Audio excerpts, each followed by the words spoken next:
क्या क्या हमने कॉन्ट्रैक्ट में पढ़ा है, that is the whole topic talks about your what contract and agreement. तो अगर मैं सम अप करना चाहूं उस पूरे एक महीने के टॉपिक को, ताकि तुमको एक बार थोड़ा सा वापस रिवीजन हो जाए कि हमने क्या पढ़ा है इंडियन कॉन्ट्रैक्ट एक्ट में 1872 में, तो हमने कॉन्ट्रैक्ट और एग्रीमेंट का डेफिनेशन पढ़ा है जो कि हमारे लिए इंपॉर्टेंट है for your case study purpose, ठीक है। फिर उसके बाद हमने जो पढ़ा वो है ऑफर और एक्सेप्टेंस, क्लियर। फिर हम आ गए एसेंशियल्स पे। एसेंशियल्स को हमने पढ़ा एज अ फीचर कि वैलिड कॉन्ट्रैक्ट के लिए या वैलिड एग्रीमेंट के लिए ये सब चीजें होनी चाहिए, that is what your essentials of everyone, of everything, contract, agreement, हर सबका। फिर same goes for offer and acceptance. फिर उसके बाद जो टॉपिक थोड़ा सा हटके था दैट वाज योर कंसीडरेशन। इसमें हमने क्या पढ़ा था सर, इसमें 3 टाइप्स पढ़ा था, पास्ट, प्रेजेंट एंड फ्यूचर। फिर टॉपिक थोड़ा आगे जाता है, फिर आता है types of contract with table का। फिर टॉपिक आगे जा रहा है, फिर आ रहा है टाइप्स ऑफ ऑफर। तो पहले हो गया डेफिनेशन इन सबका, फिर इन सबका एसेंशियल, ठीक है। डेफिनेशन में कंसीडरेशन भी इंक्लूडेड है, तो definition of contract, agreement, offer, acceptance and your consideration. तो लर्न इन दिस मैनर कि 5 डेफिनेशन है, उसके पांचों के क्या है एसेंशियल्स, इससे ज्यादा कोशिश करो मत। Then we have come to types of contract, फिर हम किस पे आ गए, टाइप्स ऑफ ऑफर। अंडरस्टूड, ठीक है, यहां तक टॉपिक समझ में आया। फिर इनका सबका डिस्टिंग्विश था, किसका था, कॉन्ट्रैक्ट और एग्रीमेंट का, और ऑफर और एक्सेप्टेंस का, if it is there then. फिर टॉपिक आगे जा रहा है, फिर आ जाता है कॉम्पिटेंसी पर, ठीक है। तो कॉम्पिटेंसी वाला कॉन्ट्रैक्ट जो था वो कि कौन कौन कॉन्ट्रैक्ट कर सकता है, तो माइनर नहीं कर सकता, इंस्टॉलमेंट नहीं कर सकता, इन सब चीजों के बारे में हमने पढ़ा। फिर हमने क्या पढ़ा, कोरिएशन के बारे में, that is what your capacity to contract, कि कोरिएशन नहीं होना चाहिए, मिस रिप्रेजेंटेशन नहीं होना चाहिए, अनड्यू इन्फ्लुएंस नहीं होना चाहिए, फ्रॉड नहीं होना चाहिए, ये सब चीजें हमने वहां पर क्या किया, कवर अप किया। अंडरस्टूड, पक्का। फिर उसी में हमने देखा टाइप्स ऑफ एग्रीमेंट भी था, वैलिड एग्रीमेंट था, इलीगल एग्रीमेंट था। Understood, that all part what we have completed till now. तो ये पूरा समअप है, इतना ही पढ़ो, इतना ही बार बार पढ़ो, इसी को ही तुम लिख के प्रैक्टिस क्या करो, Understood? That is why I have told you yesterday that 90% of the part of the Indian Contract Act we have completed. Understood? तो sum up यही है, ठीक है। अगर ये बेसिक चीजें अपने को पता चल गया है तो जो अभी का हमारा यूनिट है that is what sales of goods act 1930। This Sales of Goods Act is a branch of Indian Contract Act 1872. उसी का ब्रांच है ये, मतलब इस टॉपिक में भी हमको वही चीज पढ़ना है, क्या कि 2 पार्टीज होना चाहिए। अंडरस्टूड, तो यहां पर अब गुड्स के बारे में हम बात कर रहे हैं, गुड्स के बारे में बात कर रहे हैं, it means we are talking from which perspective, business perspective. तो अब यहां पर जो 2 लोग हैं वो बायर और सेलर हो जाएंगे, वो कंपनी और क्या हो जाएगा, कस्टमर। तो अब जहां हम पढ़ रहे थे कि कॉन्ट्रैक्ट टूटेगा, वहां से हटके ये बात आ जाएगा कि ट्रांजैक्शन कैंसिल हो जाएगा। ट्रांजैक्शन कैंसिल होगा मतलब सामने वाला तुम्हारा गुड्स खरीद रहा नहीं है। There will be no delivery of the product. Why? Because some of the condition was there और वो तुमने fulfill नहीं किया मेरा as a customer, तो customer has that right to cancel the contract. Understood? तो ये पूरा जो टॉपिक है ये बिजनेस पर्सपेक्टिव से बात करेगा कि बायर कौन होता है, सेलर कौन होता है, मूवेबल प्रॉपर्टी किस चीज को हम बोलते हैं, इमूवेबल प्रॉपर्टी क्या है। सबसे पहली बात, ये गुड्स क्या होता है इन अ लीगल टर्म, सामान बोलते हैं इसको जनरल वर्ड में, वो तो हमको पता है, बट लॉ के टर्म में गुड्स क्या है। Understood, what is exactly goods, या गुड्स के कितने टाइप्स हैं, that is what we are going to learn in this topic. Understood, तो ये वाला जो मॉड्यूल है वो पूरा का पूरा किस पर्सपेक्टिव से चल रहा है, बिजनेस के पर्सपेक्टिव से। ये अपने को याद रखना है, अपन या तो कभी सेलर बन जाएंगे फिर कभी अपन बायर बन जाएंगे, depend upon the example and depend upon the concept. Understood, तो यहां पर कोई भी एग्जाम्पल मारा पीटी वाला नहीं है, क्योंकि कॉन्ट्रैक्ट नई चीज पढ़ रहे हैं हम, फ्रॉड वाला कोई एग्जाम्पल नहीं है। यहां पर जो भी एग्जाम्पल होगा that will be related to what, transaction, because what we are learning is goods. तो गुड्स के साथ ट्रांजैक्शन होगा कि गुड्स खरीदोगे, गुड्स नहीं खरीदोगे, गुड्स खरीदने का कंडीशन है, गुड्स बेचने का कंडीशन है, गुड्स को कितने प्राइस पर बेचोगे। So price will be an important factor. What is price, understood. Contract के टर्म में बात किया तो प्राइस मतलब होता है कंसीडरेशन, समथिंग इन रिटर्न। समझा मैंने क्या बोला, दुकानदार से तुमने प्रोडक्ट खरीदा तो दुकानदार को क्या दिया, पैसा। वो पैसा क्या है, वो पैसा प्राइस है। किसका है सर वो प्राइस, उस गुड्स का। तो this is becomes your consideration. Understood? Something in return आया, तुमको गुड्स मिला मतलब तुम उस गुड्स का क्या बन गया? ओनर। तो यू बिकम मालिक। If you become owner of that goods तो तुम्हारे पास मालिकाना हक है, दैट इज कॉल्ड ओनरशिप। तुम चाहो तो वो गुड्स को किसी और को क्या कर सकते हो? बेच सकते हो। तो उसके लिए लॉ क्या बोलता है? सर कल उठ के मुझे मेरा घर बेचना है तो कैसे बेचेंगे सर? अंडरस्टूड? क्या लैंड बिल्डिंग गुड्स के कैटेगरी में आती है क्या? सबसे पहले ये इंपॉर्टेंट पॉइंट है, क्योंकि अगर तुम देखो बैलेंस शीट में एसेट के जगह पर तुम लैंड और बिल्डिंग लिखते हो ना, और गुड्स क्लोजिंग स्टॉक भी कहां लिखते हो? हाँ, तो फिर मुझे एक बताओ, क्लोजिंग स्टॉक का मतलब क्या होता है? सामान, जनरल वर्ड सामान। सामान भी एसेट है और लैंड और बिल्डिंग भी क्या है? लेकिन इन दोनों में से एक मूवेबल है और एक जो, तो मूवेबल क्या है? वो गुड्स। और लैंड और बिल्डिंग, तो ये सेल्स ऑफ गुड्स एक्ट उस गुड्स के लिए एप्लीकेबल है जो कि मूवेबल है। तो इसमें you will not take the example of land building, because land और building comes under the category of what? Immovable property. Immovable property के लिए कानून अलग है, that is called transfer of property 1882। अगर कल किसी को अपनी जमीन किसी को बेचनी है, घर किसी को बेचना है, ठीक है, या जमीन इसका है, मैं डेवलपर हूं, डेवलपर बोला तो हाँ, जो हाँ, ऐसा भी सिनेरियो होता है, जमीन इसका है लेकिन रियल एस्टेट वाला मैं हूं, तो मुझे सबसे पहले ये जमीन इससे क्या लेना होगा? हाँ, खरीदना होगा। अगर मैं इसमें क्या बनाना चाहता हूं? बिल्डिंग। अगर सर नहीं खरीदना चाहते, जमीन कौन खरीदेगा इतना, तो जब बिल्डिंग बनाएगा तो उसमें पूरा फ्लोर किसको देना पड़ेगा? क्योंकि जमीन किसका है। हाँ, ये ट्रांजेक्शन है बिटवीन बायर एंड, इसी पे कॉन्ट्रैक्ट बनेगा। अंडरस्टूड? फिर वो कॉन्ट्रैक्ट एक्ट आ जाएगा 1872। लेकिन कॉन्ट्रैक्ट एक्ट 1872 में जिसपे कॉन्ट्रैक्ट बन रहा है, वो जो गुड्स है, वो गुड्स मूवेबल है क्या? नहीं। वो कौन सा गुड्स है? इमूवेबल है। तो इमूवेबल के लिए लॉ क्या है? अलग। मूवेबल के लिए लॉ क्या है? अलग। Being as a CA you should know both, because तुम ऑडिट करने जा रहा है तो गुड्स का भी ऑडिट करना पड़ेगा।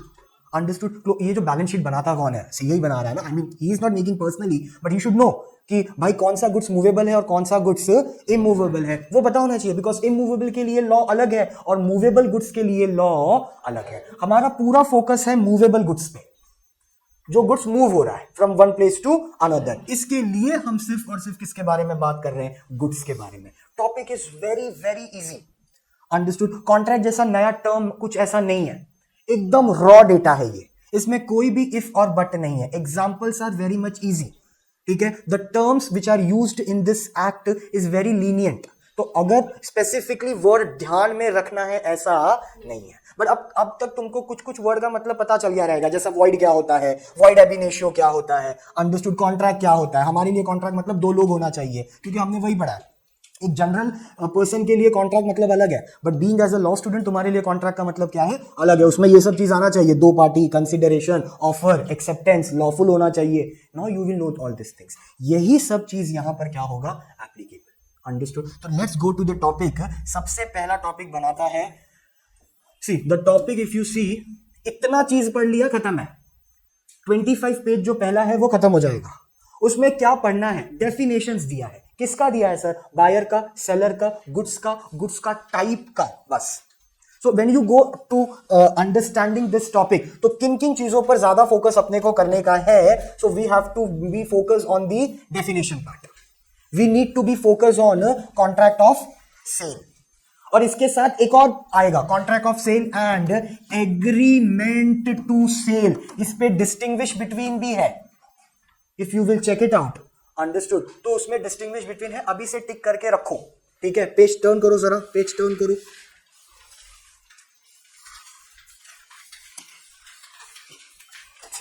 मिला क्या? कौन से पेज नंबर पे है? हाँ, do you find out, did you get it? हाँ, ठीक है, फाइन, होल्ड करते हैं। अब आ जाते हैं इंट्रोडक्शन पे। सुन लो अभी क्या है, पहले एक बार हिस्ट्री समझ में आ गया, then we will move ahead. Now when you will write the answer if the case study comes from this topic, तो कैसे लिखना है सर? तो अगर कॉन्ट्रैक्ट के केस स्टडी आ रहा है तो उसमें according to Indian contract act 1872 ये हर जगह पर क्या करना है? मेंशन। हर जगह पर कॉन्ट्रैक्ट का क्या लिख देने का है? डेफिनेशन। हर जगह पे ऑफर का, एक्सेप्टेंस का, कंसीडरेशन का क्या लिख देने का है? डेफिनेशन। वैसे ही अगर इस टॉपिक से रिलेटेड केस स्टडी आता है तो केस स्टडी का सबसे पहला आंसर होगा according to sales of goods act 1930। अब अपने को ये याद कर देना है कि सेल्स ऑफ गुड्स एक्ट का क्या है? 1930।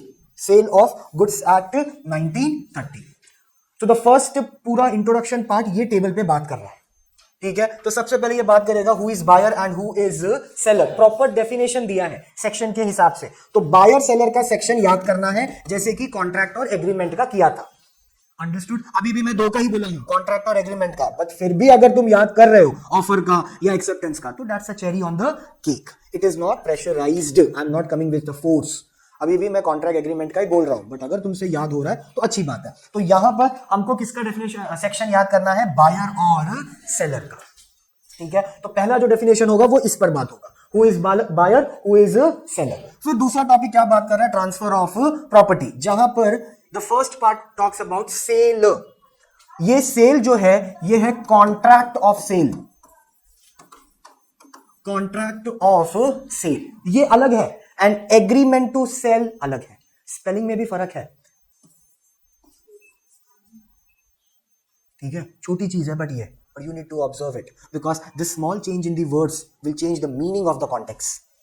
Contract of sale कहानी अलग है, बिक चुका है, हो गया है। ट्रांसफर ऑफ प्रॉपर्टी हो गया, मिस्टर ए ने अपना फोन मिस्टर बी को बेच दिया है, contract of sale. Mister A ने अपना फोन मिस्टर बी को बेचेगा on the happening of some event, then it is agreement to sale. तो केस स्टडी पढ़ते समय ये याद रखना है कि बेच दिया है या बेचने का वादा कर रहा है। अगर बेचने का वादा कर रहा है तो कानून अलग लगेगा, येट टू बी ट्रांसफर्ड लिखा है, येट टू बी ट्रांसफर्ड मतलब it is not transferred yet, that is what is called agreement to sale. तो दोनों की कहानी अलग है। फिर आ जाते हैं हम गुड्स पे। तो गुड्स का इधर पे बहुत सा टाइप दिया है कि एग्जिस्टिंग गुड्स क्या होता है, फ्यूचर गुड्स क्या है, कॉन्टीजेंट गुड्स क्या है, एग्जिस्टेंस गुड्स का भी क्या है, 3 पार्ट। फिर है price, price means your consideration and essentials of valid contract. ये पूरा का पूरा तुम्हारा पिछले टॉपिक का ही पार्ट है।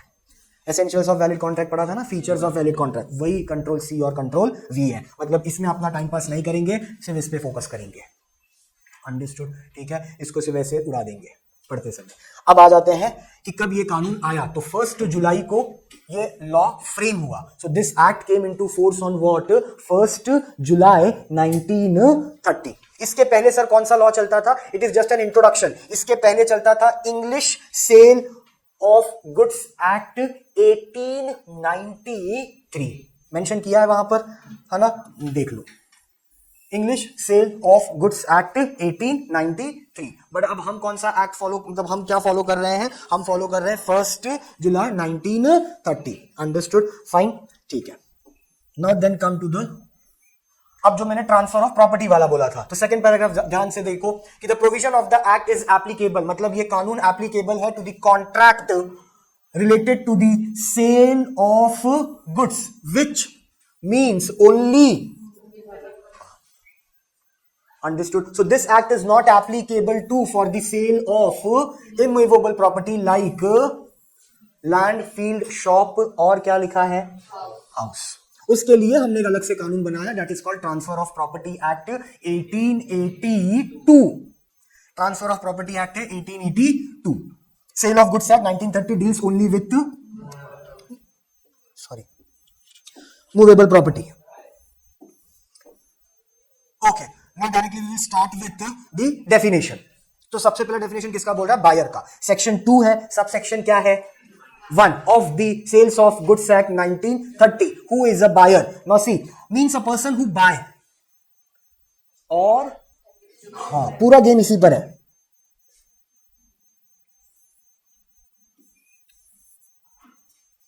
अभी तक हमने पढ़ा था बायर कौन है, जो खरीदता है।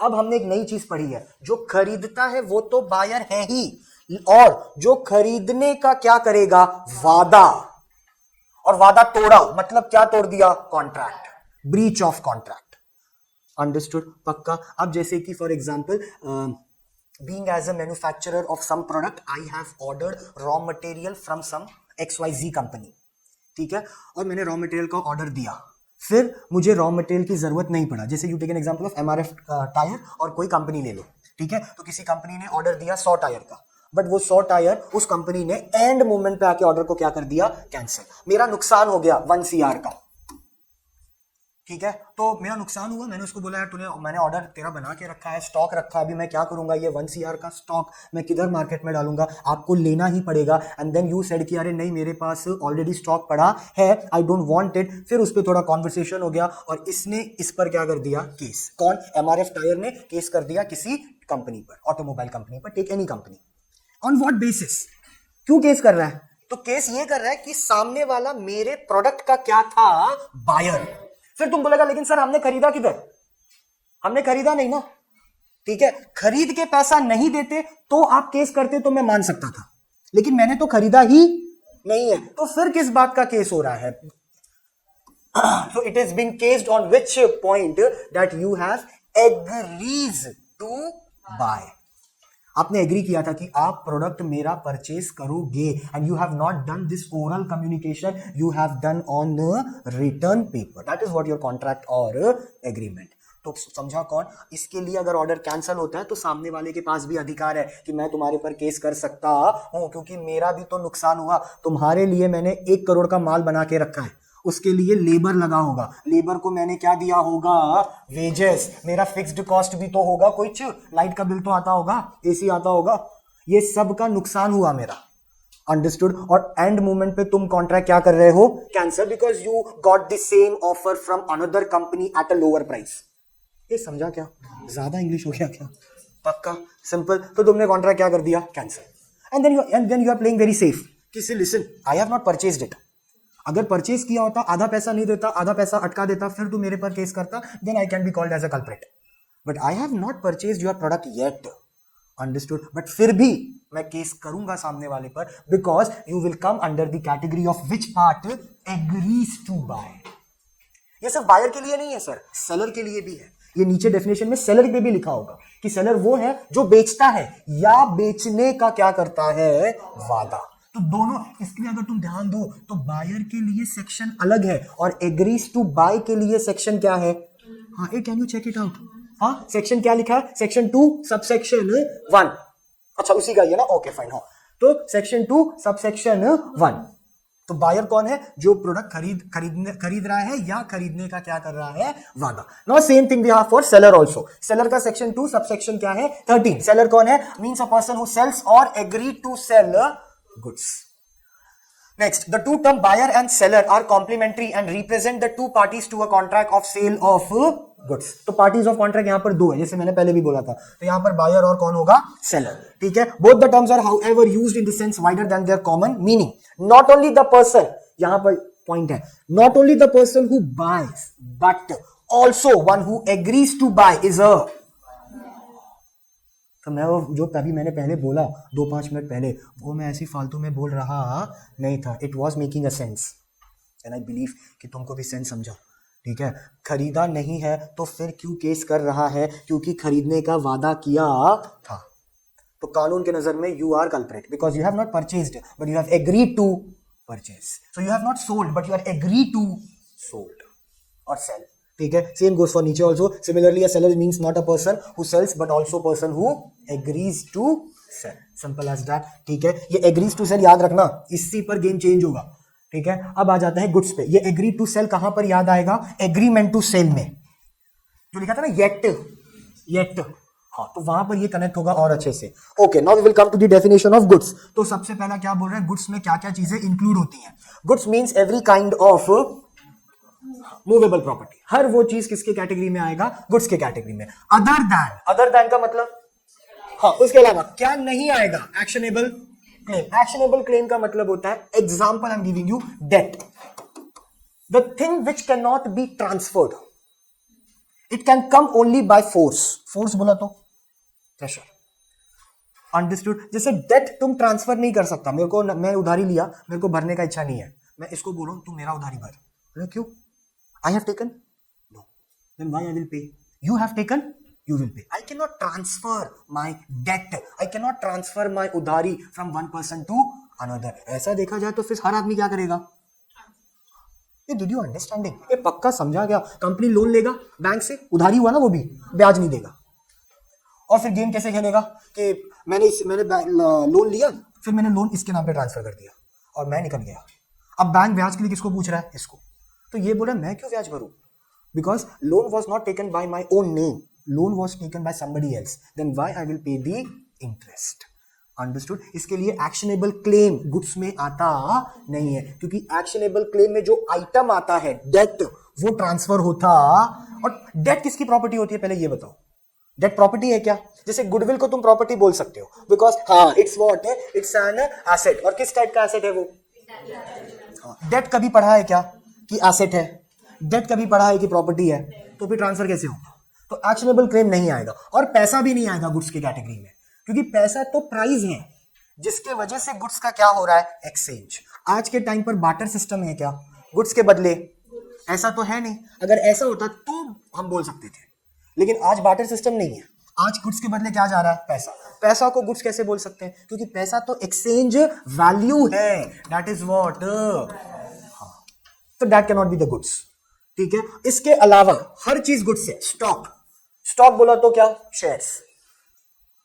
स्टॉक मतलब दो हो गया. एक तो shares, group of share is called stock. और स्टॉक बोला तो तुम्हारा वो भी क्लोजिंग स्टॉक, ओपनिंग स्टॉक, वो भी तो गुड्स ही है. ठीक है. और क्या आएगा?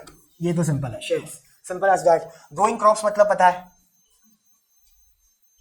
हाँ ग्रोइंग क्रॉप्स बोला तो हाँ जो हाँ वो गुड्स ही है ना मेरे लिए. अंडरस्टूड. तभी तो तुम उसको खरीद के उसका पैसा दे रहे हो ना. चिप्स कैसे खा रहे हो तुम? It is a raw material. It has been made with the raw material called potato, and it is from a forming part of land. Forming part of land मतलब उधर से coming out, ऊपर उपज रहा है. ठीक है. Then what we have is called grass. एक grass भी पता है, simple. It's again come under the same category. And other things attached to a forming part of the land. Simple as that. ठीक है. ये सब चीज किसके कैटेगरी में आ जाएगा? गुड्स के कैटेगरी में. तो गुड्स का डेफिनेशन यही है, बहुत सिंपल है. Good means which property? Movable property. But does not include actionable claim and money. But it include, अगर ऐसा भी लिखा तो भी चलेगा, no problem. But it include what? Stock, shares, grass, growing crops, and anything which is forming part of the land. That's it. ठीक है. Understood? हाँ बेटा. मनी नहीं समझा? सी मनी को समझने के लिए ना ऐसे समझ कि अगर मैं पैसे को गुड्स के कैटेगरी में डाल दूंगा तो गुड्स के बदले फिर मैं दूंगा क्या? तो फिर कंसिडरेशन कैसे होगा? उसके बदले क्या दूं मैं? हाँ हाँ हाँ नहीं नहीं रुक जा. पैसों का एक्सचेंज हो रहा है. ठीक है. उसी को पकड़. तो लोन तूने लिया. ठीक है. और लोन के बदले तुमने क्या दिया? Interest. No interest is what? Cash. ठीक है. And what you are saying, अगर इंटरेस्ट कैश में है एंड ठीक है, and if you are saying that interest और कैश इज अ गुड्स, तो ऐसा होगा कि लोन के बदले हर आदमी क्या पे कर रहा है? इंटरेस्ट. इंटरेस्ट कैसे पे करेगा? अगर मैं कैश को गुड्स में डाल दिया तो तू ऐसे सोचना कि मैंने एसबीआई से 1 लाख का लोन लिया और 1 लाख के बदले एसबीआई को मैं 1 लाख का आलू दे रहा हूं. The costing of that potato is money's worth. है ना? ये मनीज वर्थ का मतलब समझा क्या? पैसा या पैसे का. हाँ. तो 1 लाख का आपका ब्याज कितना बनता है? 10,000 रुपए. 10,000 रुपए मैं आपको कैश नहीं दूंगा. 10,000 रुपए का मैं आपको क्या दे रहा हूं? आलू. As a interest. Understood? Can the bank will take? Bank will say ये कौन सी ट्रांजेक्शन है? क्योंकि आप समझो, आप आलू क्यों दे रहे हो? क्योंकि आप बोल रहे हो कि कैश मत दो, क्योंकि कैश तो किस कैटेगरी में आ रहा है? हाँ. तो फिर ट्रांजेक्शन कैसे होगा? इसके लिए मैंने बार्टर एग्जांपल का दिया कि बार्टर में क्या हो रहा है? गुड्स के बदले गुड्स जा रहा है, तो पैसे का ट्रांजेक्शन है ही नहीं, कैश तो है ही नहीं, सामान के बदले सामान, तो ट्रांजेक्शन हो रहा है. सामान के बदले जिस दिन पैसा आ जाएगा उस दिन पैसा will not be the goods, पैसा will be the way of purchasing और buying that goods, because we are not having the exchange of barter system. तो सर क्यों नहीं है बार्टर सिस्टम? होना चाहिए बार्टर सिस्टम, ताकि फिर पैसा भी किस कैटेगरी में आ जाए? तो फिर सबके पास पैसा हो या गुड्स बोलो. What you are trying to say, you are changing the economy of India which is not being going to possible. ठीक है. क्योंकि आज के डेट में अशरफिया नहीं है ना. ये अशरफिया मतलब पता है क्या? कॉइन्स होता है ना. क्या अब ये अपना व्हाट यू कैन से गोल्ड जो पहले होता था ना मोहनजोदारो टाइम पे, अशरफिया दिया. Understood? For them it was not a transaction, for them it was not a money, for them it was what? Goods. अब जो गोल्ड है उसको तुम गुड्स के कैटेगरी में रख सकते हो. ठीक है. क्योंकि वो दे के तुमको जो चीज मिल रहा है वो क्या है? अगर वो रख के तुमको वापस गोल्ड दे दे तो या गोल्ड रख के तुमको गोल्ड का जो कीमत है, जैसे तुमने एक अंगठी रखा, उसके बदले तुमने बोला 15,000 चाहिए, ठीक है, लॉजिक है। तो एक अंगठी तुमने रखा, उसके बदले ज्वेलर वाला क्या देना चाहिए, 15,000। वो 15,000 नहीं दे रहा है, वो एक बोरा ये दे रहा है, what you can say, a jute of wheat, गेहूं। It's not possible, understood. ऐसा ट्रांजेक्शन हो सकता नहीं है। इसके लिए मनी को हमने साइड में रखा है, बिकॉज मनी की पूरी कहानी क्या है, अलग है, simple, fine. And actionable claim मतलब जो चीज क्या है, debt, because it is not movable property. अब देखो, FD receipt, fixed deposit receipt, FD, FD में हम नॉमिनी लिखते हैं ना, हाँ, तो नॉमिनी लिखने का मतलब क्या हुआ, नॉमिनी क्यों लिख रहे हो तुम, हाँ, कुछ हो गया तो नॉमिनी को मिलेगा, मतलब ट्रांसफर हुआ क्या, तो मतलब शेयर भी तो ट्रांसफर होता है फ्रॉम वन पर्सन टू, तो शेयर को तो हमने गुड्स के कैटेगरी में डाला ही है, बट डेट को हमने गुड्स के कैटेगरी में डाला क्योंकि डेट मूवेबल नहीं है। मतलब सर अगर एफडी रिसीट आया है तो क्या आरडी रिसीट भी आएगा क्या, यस, इट्स अ लॉजिक, क्योंकि आरडी भी क्या होता है, उसमें भी तुम नॉमिनी लिखाते हो, मतलब सर इंश्योरेंस का जो पॉलिसी है वो भी आएगा क्या, yes, that is called document of title, वो नीचे है। डिड यू अंडरस्टैंड इट, पक्का पक्का। जो पावती तुम्हारे पास रहता है सामान खरीदने के बाद, वो पावती को तुम क्यों बचा के रखते हो, that guarantee card, that warranty card and that receipt, if you want to alter that dress, understood, या change करना है तो वो receipt मांगता है ना, because that receipt shows, it gives you the proof that you have purchased what, a goods from his shop। समझा, see ये एक ऐसा example, okay fine, this example will become ना जब भी तुम ये पढ़ेगा वेयर हाउस के बारे में। ये वेयर हाउस पता है क्या, क्या होता है वेयर हाउस, हाँ, गुड्स और, हाँ, उसमें रखा जाता है ना। 12th में ओसी में पढ़ा होगा, types of warehouse, public private. Public और प्राइवेट में फर्क क्या है, पब्लिक गवर्नमेंट का है, प्राइवेट अपना है। मैं बोलता हूं पब्लिक वेयर हाउस के बारे में बात करते हैं। तो मेरे पास 1 किलो चावल है, मैंने जाके पब्लिक वेयर हाउस में रख दिया, ठीक है। अब I have kept my goods under the custody of that warehouse manager. तो कल अगर उस वेयर हाउस में आग लग गया और मेरा सामान जल गया, तो क्या वो वेयर हाउस कीपर या warehouse manager is liable to pay me the price of that goods, because मैंने गुड्स किसके कस्टडी में रखा था। अच्छा, फिर वो पूछ सकता है ना कि किस बात पर तू मेरे पर केस कर रहा है, तो मैं बोलेगा मैंने सामान रखा है तेरे इधर पे, बोलता किधर, क्या प्रूफ है, हाँ, that is called wharfinger, warehouse receipt, wharfinger, warehouse receipt, that is which has been given by warehouse keeper to the seller। Amazon पता है, मिंत्रा पता है, फ्लिपकार्ट पता है, सबका वेयर हाउस है भिवंडी में, सबका है ना, मतलब उनका सामान उधर रखा जा रहा है। तो कैसे पता चल रहा है कि मिस्टर ए को डबल एक्सेल का टी शर्ट देना है और मिस्टर बी को एक्सेल का शॉर्ट्स देना है, how it is possible, warehouse keeper को कैसे पता चलता है, उधर पे तो बोरा का बोरा सामान आता है ना, हाँ, see now you're getting, क्या क्या किया रहता है, हाँ, on what basis, size and quality and category and yes you will come with that, ये आंसर ही है, and colors, okay, and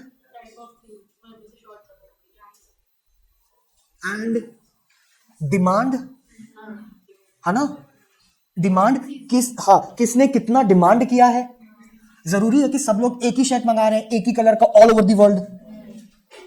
अच्छा, मिंत्रा इज ऑनलाइन ना, it is available to us also, ठीक है, मिंत्रा मत सोचो, अमेजॉन इट इज अवेलेबल, तो it means the Amazon has a traffic all over the world.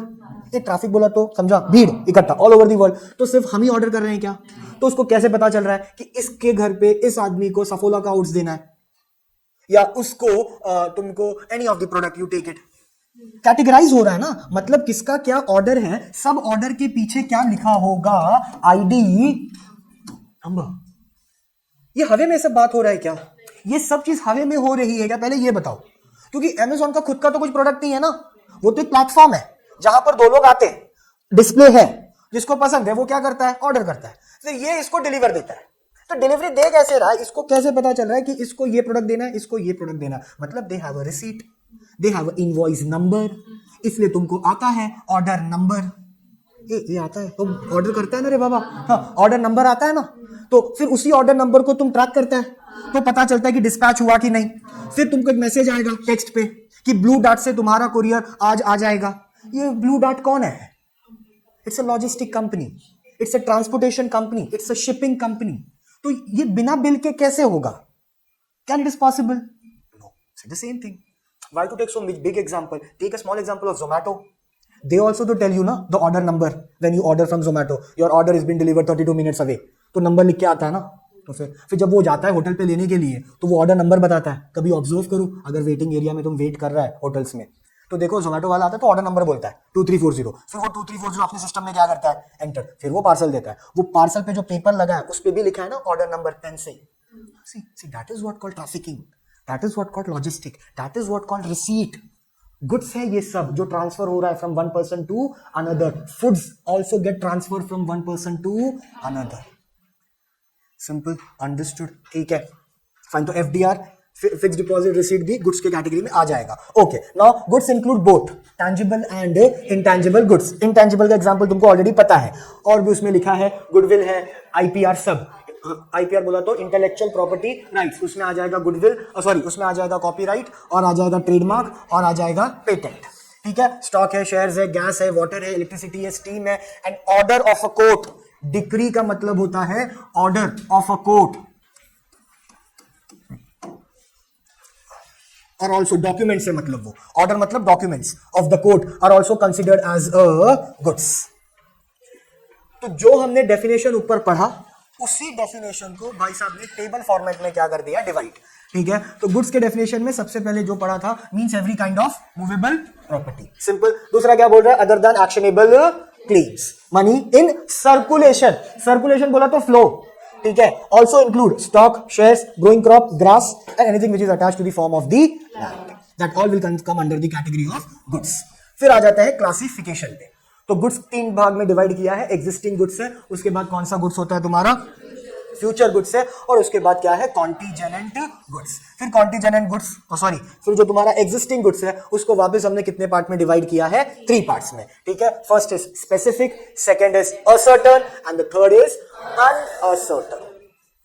Simple. Now will come to the first point, existing goods. तो section 6 of the sales of goods act 1930 specific goods के बारे में क्या बोलता है। Specific goods बोला तो वो गुड्स जिस पर कॉन्ट्रैक्ट साइन हुआ है, जैसे कि इफ आई एम सेइंग, क्या हो गया, नहीं बोला तुमने, हाँ सेक्शन 6 है ना, मैं स्पेसिफिक बोला क्या, ओके सॉरी, एग्जिस्टिंग गुड्स। ठीक है, तो एग्जिस्टिंग गुड्स का सेक्शन क्या है, सेक्शन 6। एग्जिस्ट करता है at the time of making the contract, that goods is in front of me. So you have gone to any of the electronic items and purchase a laptop for yourself. So you become the buyer and that Reliance Digital becomes what, seller. तो Reliance Digital और तुम्हारे बीच में contract हुआ laptop खरीदने का। Laptop का नाम है HP। तो HP लैपटॉप ऑफ एनी जो भी GB और ड्राइव तुमको चाहिए, तुमने वो लैपटॉप खरीदा है। Now that laptop is in front of you, then it will come under the category of existing goods. Exist, simple as that, no if or but. Exist है मतलब existing goods है, सामने मेरे वो goods मेरे सामने रखा है contract agreement बनते वक्त। I can see that goods, then that good will come under the category of existing goods. Understood? See, such goods which are existence at the time of contract of sale. ठीक है, जिसका ownership या acquired by the seller at the time of contract of sale. Acquired मतलब खरीदना, purchase कर रहा हूं मैं, क्या परचेज कर रहा हूं, गुड्स। किससे परचेज कर रहे हो सर, ऑब्वियसली सेलर से। तो कॉन्ट्रैक्ट किसके बीच में, सेलर और बायर के बीच में। किस पर है सर कॉन्ट्रैक्ट, किसी गुड्स पे, तो वो गुड्स तुम्हारे सामने है, हाँ, तो वो गुड्स क्या बन गया, existing goods. Simple, understood. Now existing goods are of many types. सबसे पहला है स्पेसिफिक। तो स्पेसिफिक गुड्स और existing goods are one and the same. ठीक है, ये मैं नहीं, सेंटेंस ही बोल रहा है। So when you will see कि specific goods identified and agreed upon at the time of contract of sale. तो स्पेसिफिक वो गुड्स है जो कॉन्ट्रैक्ट करते वक्त हमारे सामने रखा गया है, that becomes your specific goods, जिस गुड्स पर कॉन्ट्रैक्ट हुआ है। सिंपल, वही एग्जिस्टिंग भी था, एग्जिस्ट करता है, स्पेसिफिक है, वही सेम चीज है। Simple, understood, clear, fine. तो जैसे A had 5 cars of different model, he agreed to sell his Santro car to B and B agreed to purchase the same. Free consent. दो लोग एक बात पे एक साथ एक चीज पे क्या हो जाते हैं? Agree. In this case, the sale is for specific goods as the car has been identified and agreed at the time of the contract of sale. तो मैंने स्पेसिफाई किया कि मैं सेंट्रो बेच रहा हूं, आपने भी बोला हाँ मुझे सेंट्रो ही चाहिए. मैंने सिर्फ कार मेंशन नहीं किया, मैंने स्पेसिफाई किया है. जैसे कि एक्सप्रेस कॉन्ट्रैक्ट था, मैंने एक्सप्रेस किया है I need a blue colour of Lexi five. So being as a shopkeeper you can give me only which colour? Blue. And which brand? Lexi. You can not give me black of Cello, I don't want it, I want blue of Lexi. ठीक है, तो वो exist है तुम्हारे सामने, pen लिया तुमने, खोल के चेक किया, हाँ दिया पैसा, तो वो एग्जिस्टिंग भी हो गया, वो तुम्हारा स्पेसिफिक भी हो गया. Simple, understood, fine. The next what we have is called ascertain goods. Ascertain के लिए तुम ऐसे समझो, the best example of ascertain is DMart. ठीक है, ये डीमार्ट पता है? एक चीज पूछू क्या मैं? पक्का? Are you sure about it? तो who is the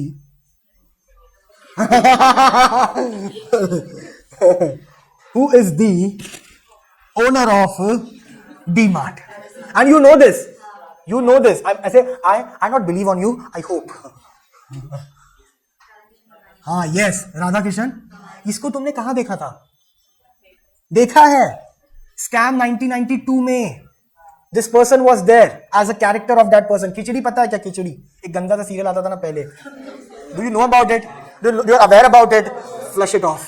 Understood. Ridiculous चीज की बातें ही करना मेरे को पसंद नहीं है. राधा कृष्ण दामनी पता है ना? तो he is the owner of DMart. DMart is famous for what? Good selling. Okay. Good selling or good selling? Goods selling. Terrifying. Low cost price. That's the beauty of DMart. And that is why the reason DMart has taken the Big Bazaar. या Reliance Fresh, you can say in that term also. या Smart Point, या RK Bazaar. RK Bazaar सुना है क्या? ये सब चीज पता है, दुनिया में है. ठीक है, सबको मतलब सब वन साइड और DMart one side. Because DMart, how you think ना कि ये इसकी अर्निंग कैपेसिटी कैसी है डीमार्ट की? ये कौन सा कंपनी है जो प्राइजेस को कितने भाव में करके बेच रहा है? का लो. How it is earning profit? Wholesale में ले रहा है क्या? Okay, very good. और तो there is a person called Philip Kotler. ये नाम सुना है क्या? फिलिप कोटलर कौन है ये भाई साहब? You know this person? Any idea about this person?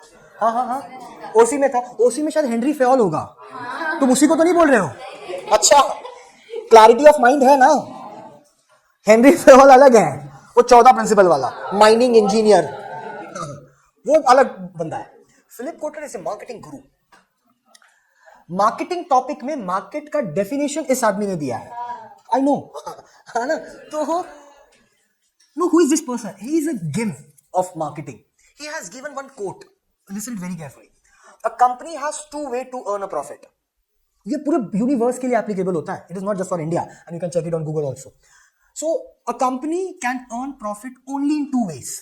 First, नहीं लीगल इलीगल नहीं रहे, ठीक है. A company can earn profit only in two ways. The first, if he increases his price of the product. अगर वो अपने product को क्या करे? प्रोडक्ट के प्राइस को इंक्रीज कर दे, बढ़ा दे, या एक्सपेंस कम कर दे. So if you can cut down your cost, you can increase your profit.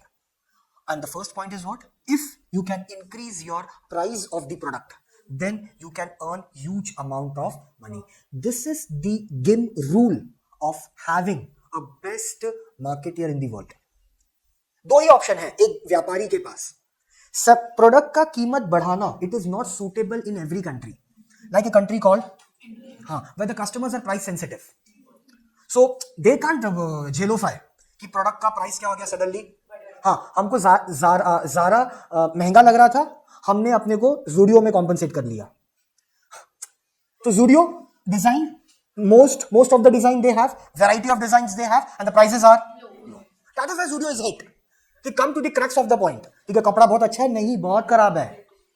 It's the worst quality of the garment is that. मतलब अब तो ऐसा हो गया है कि अगर सामने वाले ने जूडियो पहना है तो तुमको देख के समझ में आ जाता है कि ये जूडियो का है, because the brand become so common and the dresses become so common in the people, you can understand क्या हाँ ये जूडियो का है। तो पब्लिक पागल हो गया because the shop was in the mall, now the shop is at the commercial centre. दुकान खुल गया ना बाहर, ठीक है, पहले तो सिर्फ मेट्रो में ही था, अब तो बाहर है। So see, now the company earns a profit. How? Reduce the price of the product. तो इंडिया के लिए प्राइस बढ़ा के व्यापार नहीं हो सकता। इंडिया में व्यापार हो सकता है अपना खर्चा क्या करके कम। And DMart knows the trick. DMart सबसे पहले तो ये है कि वो होलसेल में खरीद रहा है, तो जो चीज 10 रुपए की ग्राहक को मिल रही है ना, no see the retail logic, जो चीज ग्राहक को 10 में मिल रही है ना, डीमार्ट को सीधा वो चीज मिल रहा है 2 में।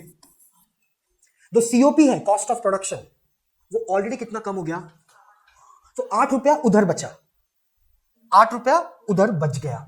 ये प्रोडक्ट को लेबल लगाने की पहले की कमाई है। अभी तक मैंने प्रोडक्ट पे लेबल लगाया, लेबल ऑफ दैट प्राइस। अब जब डीमार्ट के प्रोडक्ट को याद करो, ऊपर लिखा होता है एमआरपी और नीचे लिखा होता है डीमार्ट प्राइस। अब कभी कंपेयर करना दोनों को, उसमें हमेशा कम रहेगा, और कस्टमर का नजर सबसे पहले कहा जाता है डीमार्ट प्राइस पे। एमआरपी से क्या होना चाहिए, कम। पब्लिक ये नहीं समझ रहा है कि हमको लग रहा है वो 10 की चीज हमको 8 में बेच रही है, तो इसका तो 2 रुपए का नुकसान हो रहा है ना। नहीं, ये प्रोडक्ट को खरीदने के पहले ही उसने 8 रुपया कमा लिया, क्योंकि ये प्रोडक्ट उसने खरीदा कितने में, 2 रुपए में, क्योंकि उसने एक साथ 2000 खरीद लिया। अंडरस्टूड? तो that is called the first point. Second, space cost होता है। स्पेस मतलब जगह, ठीक है। जो प्रोडक्ट बहुत ज्यादा बिक रहा है, ठीक है, उसको आप ऊपर रखोगे, उतना पैसा आप चार्ज करोगे किससे, उस कंपनी से। डीमार्ट का अपना प्रोडक्ट है क्या, You getting the point? इसको बोलते हैं space cost. This is a subject called retail management, then you will understand this. थोड़ा सा बाउंसर जाता है, ये टीवाई बीएमएस को बच्चों को है। तो स्पेस कॉस्ट होता है एक, अंडरस्टूड? कि जैसे फॉर एग्जांपल पार्ले जी आया, तो पार्ले जी की अहमियत इंडियन मार्केट में अब इतनी, उसको टॉप पे रख के फायदा नहीं है। तो पार्ले जी खुद डीमार्ट को बोलता है टॉप पे मत रख, किधर रख, नीचे, ताकि मेरा भी खर्चा क्या होगा। तो टॉप पे ना डार्क फैंटेसी रख, या वो गोल्डन वाला, पता है क्या बोलते हैं उसको, हाँ वही I can not pronounce that shit, क्या है वो, हाँ वही रोशनी वाला जो गाना ना, यू अंडरस्टूड ना, यू अंडरस्टूड, हाँ फरेरो, वो चॉकलेट है ना गोल्डन कलर का गोला, हाँ सी दैट्स, वो ज्यादा बिक रहा है, उसको ऊपर रखो। तो वो ना डीमार्ट को स्पेस कॉस्ट ज्यादा दे रहा है। इसके लिए कभी भी आप नेक्स्ट टाइम याद रखना, जो बच्चों की चीज होगी ना, खिलौना और ये सब, वो नीचे रहता है, क्योंकि बच्चा चलते चलते उठा के डाल सकता है ट्रॉली में। They know it. See being as a businessman ना, तुम कभी ये सब चीज नहीं सोचेगा, क्योंकि अपन ग्राहक है, अपने को इफ और बट सब समझ में आता नहीं है। अपना कॉन्सेप्ट वेरी क्लियर है, दुकान में जाना है और प्रोडक्ट लेके आना है, मिला तो ठीक, नहीं मिला तो ऑल्टरनेटिव। क्योंकि we are ready to pay the money, we need a product, we don't need कि which brand is giving me which product. For me it's very much clear, I need a product, I had a money with me. तो कुरकुरे नहीं तो less सही, less नहीं तो बालाजी, चबाने को कुछ चाहिए, बात खत्म। You are getting the point? It's simple as that. Being as an Indian customer, you should be know this. But जो कंपनी है ना, वो ग्राहक नहीं है, उसको बेचना है। जिसको बेचना रहता है ना, वो 100 बुद्धि लगाता है, क्योंकि उसके लिए वही क्या है, इनकम, पैसा। तो वो स्पेस कॉस्ट रखता है। सो डीमार्ट ओन फ्रॉम दिस। सबसे पहले बल्क क्वांटिटी में खरीद रहा है, दूसरा स्पेस कॉस्ट डीमार्ट का बहुत ज्यादा है, अंडरस्टूड? क्योंकि ब्रांड को पता है डीमार्ट में वीकेंड्स पे तो भूल जाओ, कैश काउंटर पे लाइन लगा है, ठीक है। वो बिग बाजार में तुमको नहीं दिख रहा है, लेकिन बिग बाजार को समझ में आ गया, इसके लिए बिग बाजार भी ऑफ पे ऑफ, ऑफ पे ऑफ, ऑफ पे ऑफ दे रहा है। बट डीमार्ट का लुक ही अलग है। कभी ऑब्जर्व करना, डीमार्ट जिस जगह पर है ना, वो पूरी जगह खरीद लेता है बाजू का, क्योंकि पार्किंग भी इतनी बड़ी दे देता है, अंडरस्टूड? सी इसके लिए ना द कंपनी इतना पैसा कमा रहा है, इतनी सर्विस दे रहा है, then only it will come. So why I am talking about this DMart ना, सो डीमार्ट में यू फाइंड बल्क प्रोडक्ट। उस बल्क प्रोडक्ट में से तुमको जितना चाहिए तुम उतना ही ले रहा है। उधर रखा है 1000 कुंटल का चावल, बट 1000 कुंटल चावल लेके मैं करेगा क्या? मेरी रिक्वायरमेंट है 10 किलो महीने की, तो मैं उस 1000 कुंटल में से कितना निकाल रहा है, 10 kilo. That 10 kg becomes what? Which are identified from the lot. ये लॉट बोला तो हाँ, which can be easily identified, ठीक है। 1000 लीटर ऑफ गैलन है, बट उसमें से मेरा डिमांड 500 लीटर गैलन ही है, तो मैं कॉन्ट्रैक्ट वो 500 लीटर पे ही करूंगा। मैं वो कॉन्ट्रैक्ट 1000 लीटर पे करने वाला नहीं है, because my requirement is how much, 500। So the goods which are identified from the group and removed from the group, that goods become what, और फिर कॉन्ट्रैक्ट बनता है इसी गुड्स पे। तो यही असर्टन गुड्स क्या बन जाता है, स्पेसिफिक गुड्स। और फिर यही स्पेसिफिक गुड्स क्या बन जाता है, एग्जिस्टिंग गुड्स। मतलब एग्जिस्टिंग, स्पेसिफिक और ascertain means the same, and this is not I am saying, the sentence talks about. ठीक है, चेक कर लो क्या बोल रहा है। तो ascertain goods are those goods which are identified in accordance with the agreement after the contract of sale is made. Understood? ठीक है, fine. Now take an example. ठीक है, read the example by yourself, then you will understand. और example जब read करके समझ में आ जाए तो ये वाला जो पॉइंट लिखा है इसको भी जरा एक बार रीड कर लेना। तो वहां पर लिखा है लॉट में से जिसको बाहर निकाला, लार्ज क्वांटिटी में से जिसको आउट किया, जिसको बाहर निकाला, वो कौन सा गुड्स बन गया, असर्टेन्ड गुड्स। ये समझा क्या? पक्का? श्योर?